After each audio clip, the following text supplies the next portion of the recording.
riche ou pauvre. Mesdames et messieurs, recevez mes plus riches salutations. Le 6e numéro de notre émission nous amène à découvrir davantage deux concepts clés de la vie, riche ou pauvre. Peut-on appeler riche celui qui a de belles voitures, beaucoup d'argent, plusieurs villas? Ou est pauvre celui qui ne mange qu'une seule fois par jour, qui n'a pas de moyens de déplacement et qui rencontre d'échecs dans sa vie? Nous le découvrerons, Inch'Allah, avec Monsieur Gilles Boko, formateur, journaliste, sociologue et consultant. Il est le promoteur du cabinet Groupe Afrique Inter et il est bien évidemment l'invité de notre émission. Avant d'aller à sa découverte, je nous invite à suivre ensemble le micro-trottoir. Non, moi à mon avis, celui qui est riche, si on dit quelqu'un est riche, bon, beaucoup souvent ils disent qu'ils ont de l'argent, ils ont les biens matériels et autres et tout. Mais au fait, c'est pas ça effectivement quoi. Quelqu'un est riche, la personne doit se soucier de son prochain quoi.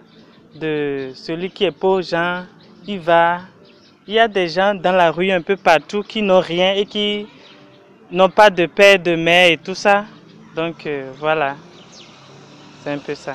Je suis très heureux de vous recevoir pour parler d'un sujet aussi important que la thématique liée à la richesse et à la pauvreté. Donc moi je suis Gilles Mawena Mboko, je suis sociologue de formation, j'ai étudié la sociologie politique et de la communication jusqu'au 3e cycle. Journaliste de profession depuis une vingtaine d'années, j'ai parcouru les rédactions aussi bien de la radio, de la télévision que de la presse écrite, sans oublier les presses en ligne. Mais surtout, je suis formateur de passion. De plus en plus, j'anime des cours en journalisme, en communication, mais aussi en intelligence émotionnelle et parfois financière. Je m'intéresse beaucoup au cerveau, qui est une machine très complexe, une machine redoutable mise à la disposition de l'humanité par le divin et dont on ne se sert pas très bien toujours. Et donc je m'intéresse beaucoup à la programmation neurolinguistique, à la théorie des 3 cerveaux, en tout cas comment on peut exploiter de façon optimale notre système nerveux. Je m'intéresse beaucoup à ces questions et je dirige depuis quelques années un cabinet conseil en communication, le groupe Afrique Inter, qui est justement donc un centre spécialisé en formation et en communication. Voilà donc de façon ramassée ce que je peux vous dire sur ma personne.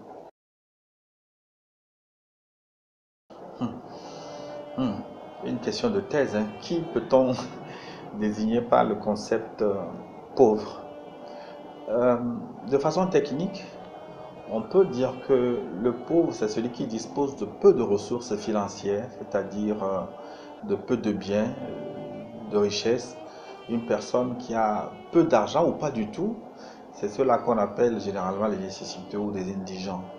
Donc, sous cette dimension matérielle, la pauvreté désigne la situation, on va dire, la situation d'une personne ou d'un groupe de personnes qui est dans l'incapacité, on va dire, d'accéder à une nourriture en quantité suffisante, à l'eau potable, aux vêtements et même à un logement. Donc la satisfaction de ces besoins de base est jugée comme indispensable dans la plupart des civilisations, indispensable à la vie décente d'un être humain.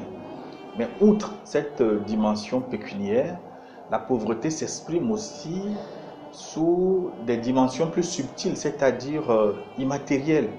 Et pour vous illustrer cette dimension immatérielle de la pauvreté, je vais vous raconter la parabole des talents ou parabole des 3 serviteurs qu'on peut retrouver dans la Bible C'est, je crois, dans le livre de Matthieu, chapitre 25, à partir du 14e verset, que dit-on?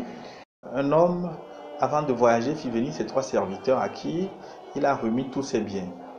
À l'un, il a remis 5 talents, disons aujourd'hui 5 dollars. Au deuxième, il a remis 2 dollars. Et au troisième, 1. Il a remis à chacun selon sa capacité, ce que chacun est en mesure de supporter. Vous voyez, cela aura des conséquences sur la définition de la pauvreté, parce que chacun mérite la situation dans laquelle il se trouve. Donc, alors, le maître parti, après son départ, qu'est-ce qu'il est passé? Celui qui a reçu 5 talents est allé rapidement les faire fructifier pour en obtenir 5 autres. Cela fait 10 au total. Celui qui a reçu 2 talents en a fait de même. Et le troisième, qui a reçu 1 talent, disons 1 dollar, est allé creuser profondément un trou dans le sol et aller cacher ce seul talent jusqu'au retour de son maître. Alors, quand le maître est revenu, au moment des comptes, chacun a présenté les talents qui lui avaient été octroyés. Le premier a remis les 5 talents et a expliqué à son maître que durant son absence, il a eu à fructifier, d'accord, ses revenus, et du coup, ses revenus se sont doublés. Qu'est-ce que le maître a répondu? Il a déclaré: très bien, serviteur, bon et fidèle. Tu as été fidèle pour peu de choses, je t'en confierai beaucoup. Entre dans la joie de ton Seigneur. Celui qui a reçu 2 talents et l'a fait fructifier, a doublé ses revenus également, a été récompensé. Mais celui qui a eu un seul talent a estimé que son maître était méchant et que par peur, il a gardé soigneusement ce seul talent qui n'a pas pu être fructifié. Alors qu'est-ce que le serviteur a dit? Il a qualifié de serviteur mauvais et paresseux. Tu savais que je moissonne là où je n'ai pas semé, que je ramasse le grain là où je ne l'ai pas répandu. Alors, il fallait placer mon argent à la banque et à mon retour, je l'aurais retrouvé tout simplement avec des intérêts. Alors, qu'est-ce que le Seigneur a dit? Enlevez-lui donc son talent et donnez-le à celui qui en a 10. Celui qui a reçu un seul talent, on le lui a enlevé parce qu'il n'a pas eu l'intelligence de faire fructifier son revenu et cela a été remis à celui qui en a eu 10.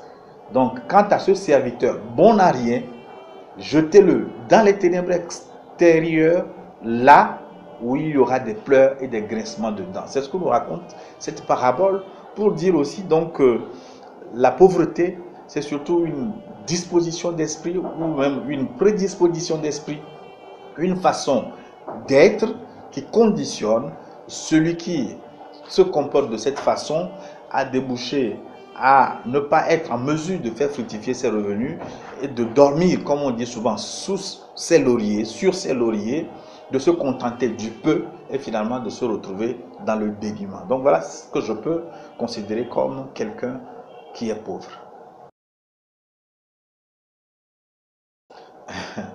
Celui qui est riche, c'est celui qui a su, qui a eu les bonnes informations de faire fructifier pendant un laps de temps ses 5 dollars pour en obtenir le double, alors que son compère est allé enterrer profondément sous le sol le seul talent qui lui avait été donné.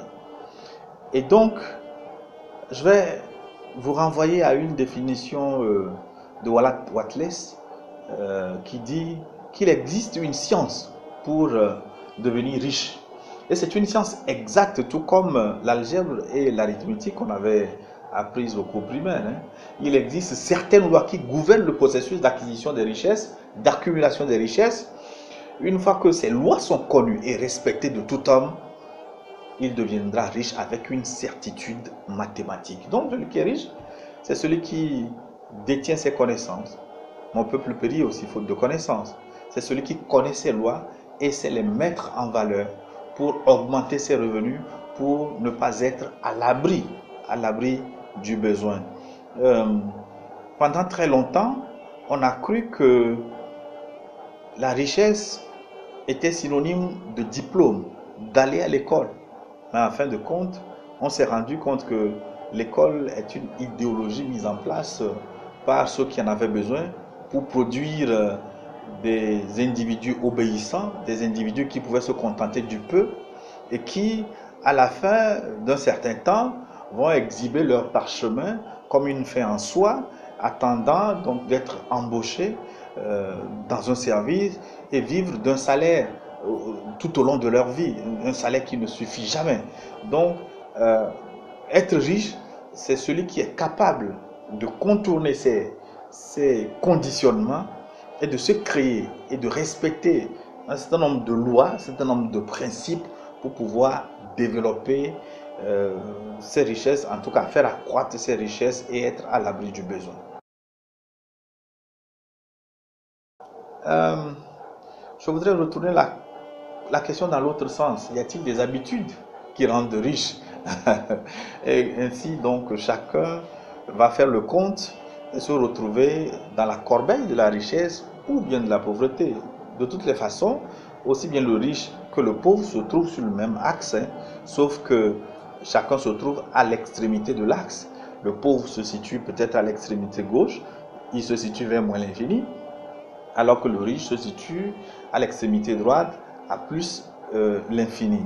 Alors, donc, pour parler des habitudes de ceux qui sont riches, je voudrais vous renvoyer à un best-seller, à un livre que j'adore, Les 7 habitudes de ceux qui réussissent tout ce qu'ils entreprennent. Un best-seller écrit par Stephen Covey.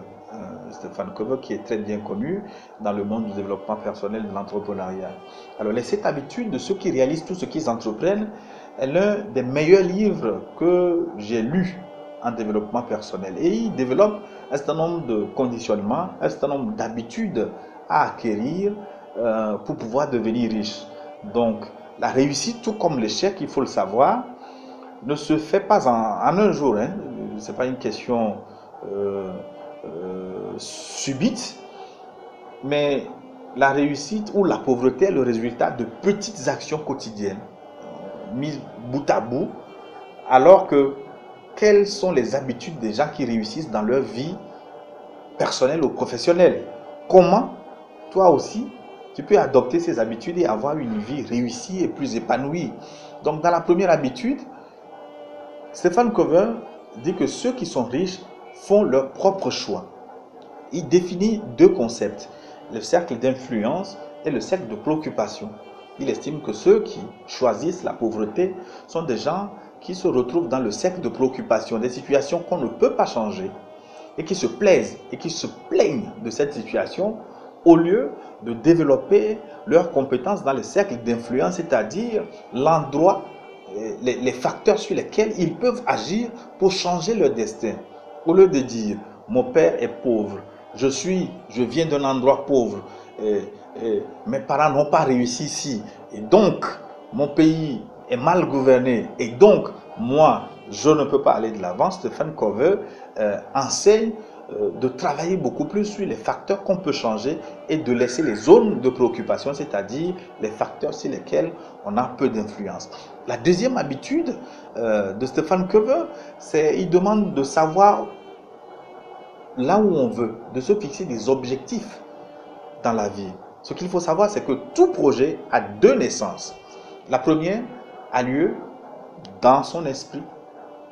Les projets prennent d'abord naissance dans l'esprit de la personne, dans sa pensée.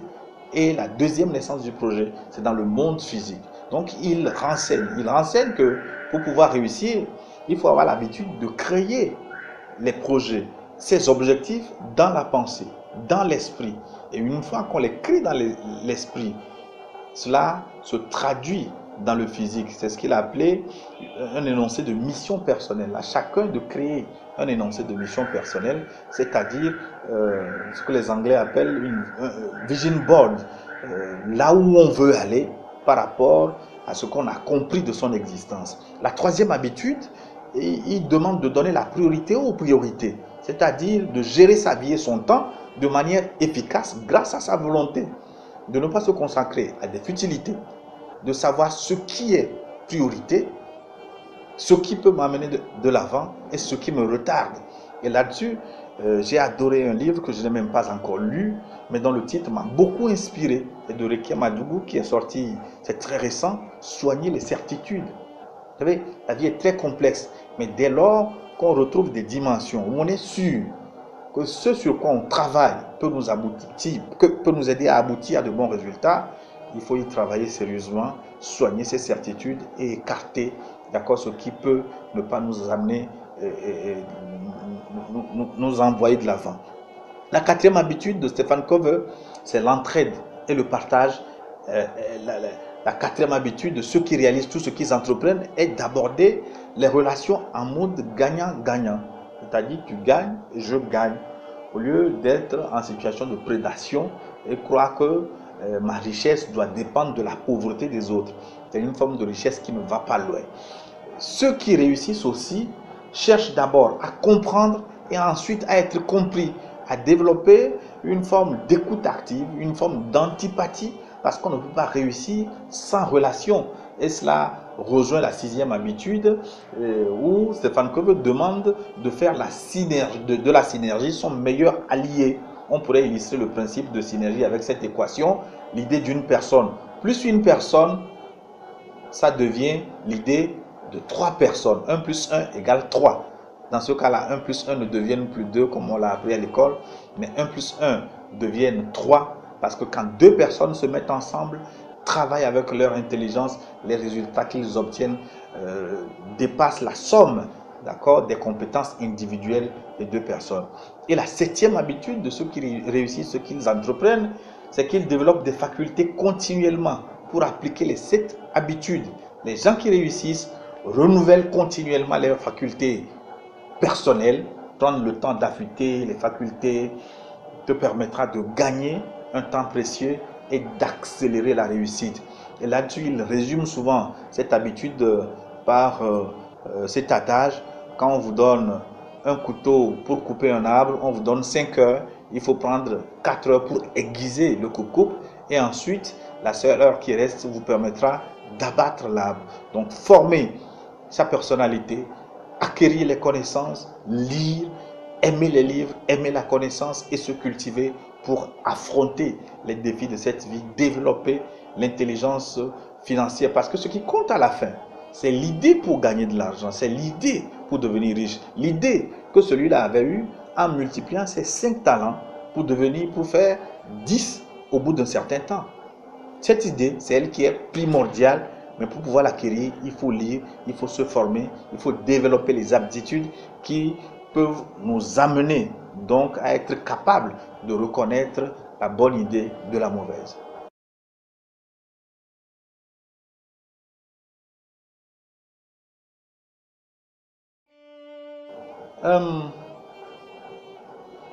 C'est exact parce que celui qui achète tout avec son argent, c'est quelqu'un qui ne fait pas preuve d'une intelligence financière. L'intelligence financière, c'est d'être capable d'utiliser le temps des autres, le talent des autres, d'accord, le savoir-faire des autres à son actif. Si vous ne voulez que compter sur vos revenus, vos propres revenus, qui ne peuvent jamais suffire pour subvenir à vos besoins, évidemment, vous allez les grever, vous allez les finir, vous allez les épuiser facilement, parce que les besoins qui apparaissent souvent dans la vie des hommes sont souvent supérieurs à nos seules capacités. Donc il faut être capable de tirer profit des relations avec les autres. Cette forme de synergie à laquelle renvoie Stephen Covey dans sa 6e habitude, créer un réseau, d'accord, créer un réseau et pouvoir profiter des relations avec les autres, ce partenariat avec les autres, être capable, comme le disait quelqu'un, never eat alone, never work alone, ne pas travailler seul, c'est-à-dire ne pas compter seulement sur ses revenus, être capable d'aller chercher l'autre aussi et puiser de son temps pour créer des richesses à soi-même. Il me semble que c'est évident, c'est indispensable pour pouvoir accumuler les richesses. Un mot de fin, ce que je voulais dire, c'est que un homme se développe à la fois en esprit, en âme, mais aussi dans le corps, c'est-à-dire corporellement, en servant des choses, et la société est ainsi organisée que l'homme doit avoir de l'argent afin de devenir propriétaire de ces choses. Alors donc, l'argent, la richesse est la base de tout avancement pour l'homme. Et gagner de l'argent doit être la science pour devenir riche. Donc devenir riche ne dépend pas de votre engagement dans une affaire particulière, mais de votre apprentissage à faire les choses d'une certaine façon. Et comme je l'ai dit au cours de cette interview déjà, cela ne se fait pas du jour au lendemain. C'est chaque pas qu'on pose, l'accumulation des petites actions qui amènent finalement à la richesse. Il n'est pas correct de penser que la richesse provient d'un miracle. C'est un travail de longue haleine, des expériences accumulées et créer à chaque fois de petits revenus additionnés qui deviennent la forme de richesse qui est capable de nous mettre à l'abri du besoin. Donc c'est ce que nous souhaitons à chacun, à chaque jeune. Nous sommes au temps de l'entrepreneuriat où on en parle tous les jours, mais cette forme d'entrepreneuriat ne peut réussir que si on met le pied à l'étrier, on quitte la théorie pour se mettre à la pratique, parce que ce qui compte réellement, c'est d'avoir les connaissances, mais aussi de les pratiquer, de les mettre à l'essai, de se mettre en expérience tous les jours. Donc je souhaite à tous les jeunes d'aimer la connaissance pour devenir riche, de se mettre au travail, et Dieu fera le reste, la nature fera le reste, parce que cette nature qui nous a créés, nous a dotés de ressources insondables. Il est donc simplement question que chacun crée les conditions pour aller puiser ce qui lui revient de droit. Je vous remercie pour donc cette opportunité.